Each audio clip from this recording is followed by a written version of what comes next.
Welcome to the Rugby Obsession Deep Dive.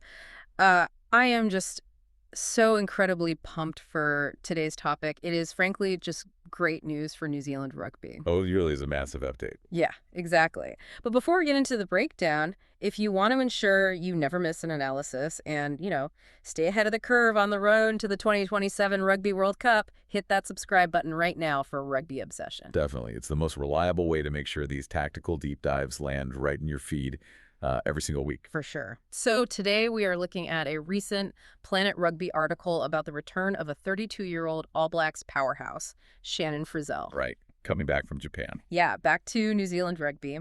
And the mission of this deep dive is to figure out exactly why this move is generating such massive, just incredibly positive momentum for both the Highlanders and the national team. Well, it's a huge shift in the landscape.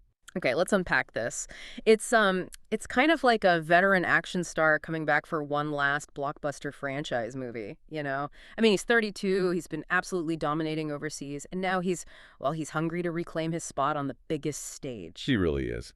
And just to lay out the facts for you, Frizell has been playing for Toshiba Brave Lupus over in Japan since the 2023 World Cup ended. Yeah, and now the news is totally official. He is coming back. Right.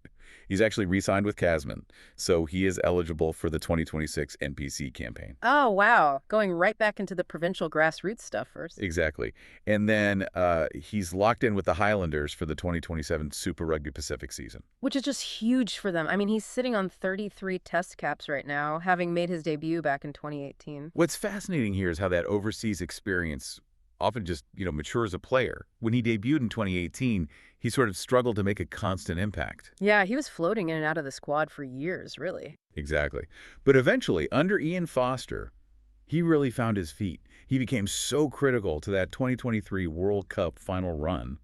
And, playing in Japan, it's not the retirement league people used to think it was. Right, the perception is totally different now. Yeah, it forces a physiological and tactical evolution. It demands a totally different cardiovascular engine. Which brings us to the national setup, right? Because his absence was considered a pretty significant factor in the All Blacks having some subpar performances under former head coach Scott Robertson. Yeah, they really miss that specific physical presence he brings to the pack. And now the new boss, Dave Rennie, is just handed this immediate, tangible boost. It's a complete game changer for Rennie. Right. Mostly because of this vital back row balance that Frizell provides. But hey, quick pause. If you are loving this level of deep, tactical rugby talk, definitely subscribe to Rugby Obsession. It really does help us out. Yeah. And it lets us know you enjoy getting beyond the headlines. Totally. So what does this all mean? Was the entire national team system really struggling just because this one specific guy was in Japan? Or is it more about the structural balance he uniquely provides? If we connect this to the bigger picture, it really is about that structural ecosystem of the forward pack. Kind of like a three-legged stool? Exactly like that. At the highest level of test rugby, if you lose a highly specialized skill set in the back row, the whole system just gets thrown completely off. Because the blindside flanker is that thickest, most durable leg of the stool. Yeah, they're the enforcer. They do the brutal clearing out at the rucks, the blunt force carries. Without Frizell doing that specific heavy lifting, the other loose forwards have to drastically overcompensate. Which means your open side flanker and your number 8 get worn out doing work they aren't even built for. Precisely. They get bogged down. So Rennie inheriting a player who can immediately step in and restore that exact balance, that is a massive strategic advantage. I mean, he doesn't have to spend a whole year trying to build a new enforcer from scratch out of some academy kid. Exactly. He gets to just focus on his attacking structure from day one. Here's where it gets really interesting, though. We have to look at the Super Rugby level and talk about Jamie Joseph. Oh, right. The Highlanders head coach. Yes, because Jamie Joseph actually applied for the All Blacks head coaching job, and he lost out to Dave Rennie. Which is such a fascinating dynamic to think about behind the scenes. Right. But Joseph is showing just incredible professionalism here.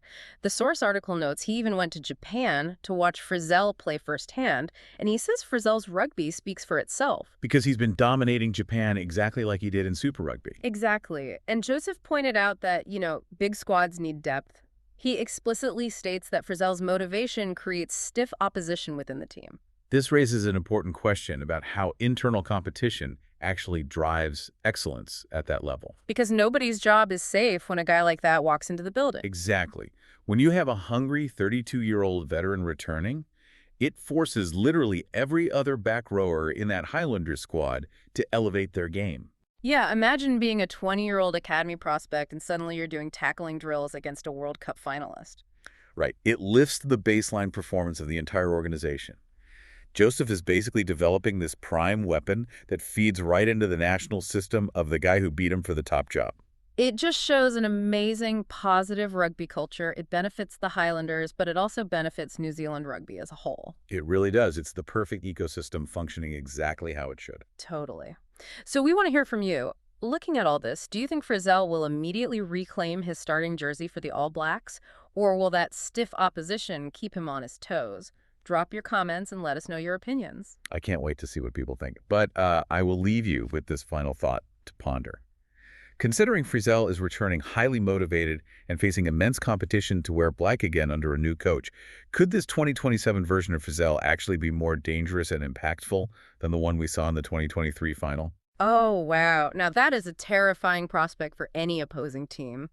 Well, if you want to keep exploring how these massive tactical shifts play out, do not forget to subscribe to Rugby Obsession. Yeah, definitely hit that subscribe button.